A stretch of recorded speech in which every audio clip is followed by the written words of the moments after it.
Thank you for being with us, Annelie. Is it true that we are more indebted now than ever before across the board as South Africans? And good evening. Unfortunately, yes, it is.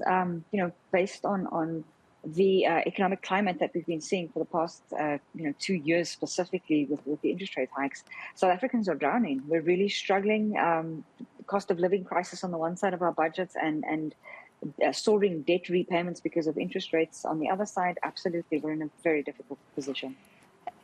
Is there an idea of numbers, how many South Africans are struggling to meet their contractual obligations and also just to get through the month?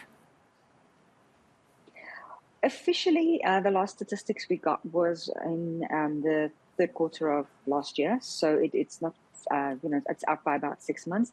But at that point, it was just under 10 million South Africans, credit active South Africans. And if you take into account there's roughly 25 million, it puts it at, roughly a third of credit active, or more than a third of credit active South Africans are struggling to repay their debts officially.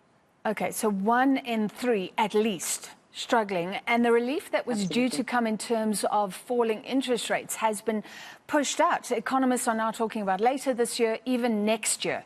Is that a huge blow? It's a massive blow.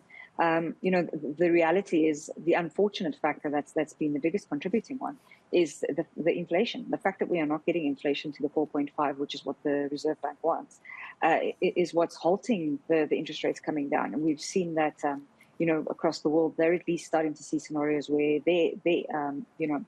inflation is going down, and then subsequently, eventually, their interest rates also start coming down. Ours isn't doing that, and for as long as it doesn't, the Reserve Bank governor has been cautioning us for quite some time that until it stabilizes, we will not be seeing relief. We'd hoped we would. We desperately need it, but realistically, it doesn't look like it's going to be anytime soon.